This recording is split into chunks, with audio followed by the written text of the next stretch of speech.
In 2087, a random goddess zaps Asagi with light, and suddenly she's pregnant. But it's virtual until birth. Then it becomes real. And guess the father? We'll dig how a drunk god, a forced marriage, and ninja paperwork caused this. Welcome to the channel where lore gets real. Hit like and subscribe, yeah? So rewind a bit. Before the baby drama, there was a dumb contest in 2087. Asagi, Yukikaze, and Hebiko were chosen as Dakini's champions against Juno. Juno's the goddess of marriage, so the stakes were weird, not deadly. On the other side, Kotaro, Shishimura Koro, and Onisaki Kirara fought for Juno. Nobody could get hurt, so both groups actually wanted to fight for fun. But Koro pulled out the spirit of Amamiya Shishui to win the whole thing. Asagi froze when she saw Shishui, like she knew him from somewhere, mystery box style. Guea got a lupa persistly, but that look on her face wasn't just surprise. Anyway, the Igawa clan started pressuring Asagi for an heir. You know how clans are. They introduced marriage candidates, with Inage Natsu as this neutral referee. Asagi hated the idea. She's a Taimanin, not a housewife, dude. At the same time, Fuuma Kotaro finished a mission and had the exact same problem. His clan wanted him to settle down too. Ironic timing, right? Then, without warning, an unknown god named Lucina appeared and shot light at Asagi. The light hit her, and boom, she was pregnant instantly. No 9 months wait. Lucina escaped before anyone could react, leaving Asagi in pure shock. Dakini and Emposa arrived to explain the mess. Juno had lost control. Juno transformed into Lucina, her drunk alter ego, and went on a rampage. The pregnancy was virtual, meaning no real baby existed yet, but here's the trap. If it reached birth, it would become real, like a glitch turning into hardware. And because Lucina was Juno, she made the father Fuuma Kotaro on purpose. So Asagi was carrying Kotaro's virtual baby, and the only fix was defeating Juno. The group set out with Dakini's help, ready to fight a drunk goddess. But they couldn't beat Lucina. She just collapsed half asleep and drunk on her own. When she turned back to Juno, all magical effects reversed, including the pregnancy. Poof, no more baby, no more dad drama, just a massive headache for Asagi. After that, Asagi met Inage again and admitted her view on kids had improved. But she still had too much to do. Marriage wasn't happening anytime soon. Inage respected her choice, which is rare in these clan politics, honestly. Now, fast forward to 2089. Asagi joined a mission with Inage and the crew Tani brothers. They helped the independent commando unit reach a rampaging Nishigaiza.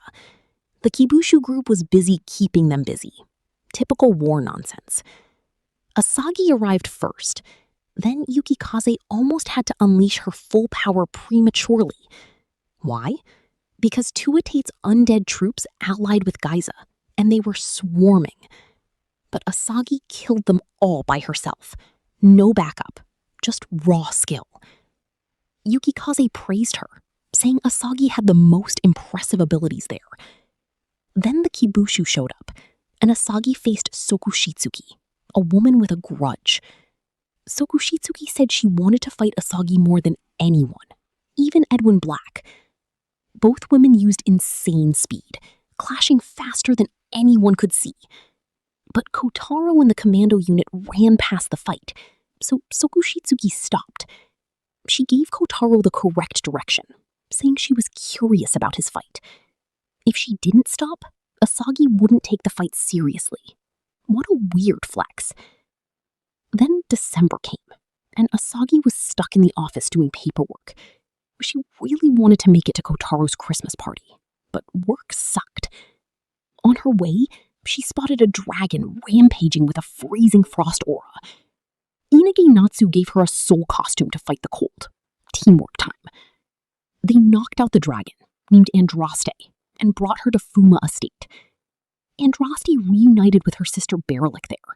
Kinda wholesome for a monster. Now, 2089. Gosha Village. Yukikaze had a mock battle against Asagi. Other students watched, and Yukikaze didn't want support. She even wanted Kotaro gone. She started with lightning blades, new techniques, and entrapments everywhere. Lightning claws, a giant lightning tornado. She led Asagi into a trap. Yukikaze combined her mom's moves with Shinganji Kurenai style. Pretty smart. But at the last second, she lost control, and Asagi's face turned pale. Shinohara Mari and others blocked the giant explosion at the final moment. Even Nagarine Ryo's Anki got scared, which tells you how bad it was. Asagi bumped Yukikaze on the head and told her not to use that move again.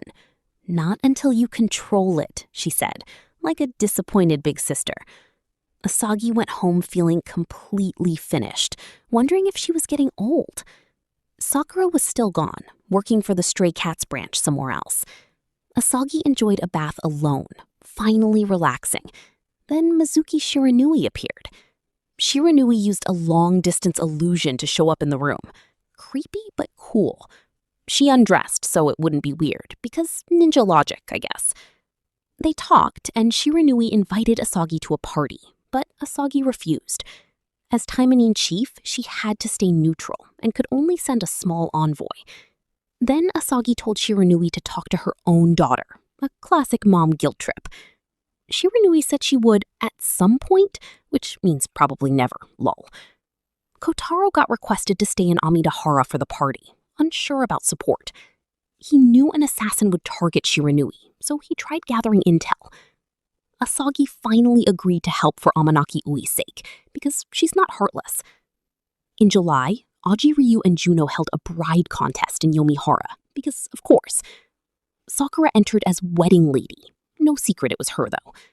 She flashed almost her chest to win, and Asagi followed her example. Both got disqualified immediately, which is the funniest thing they've done. Later, after the Ernesto case, they tried to bring back Igawa Hakuou during vacation.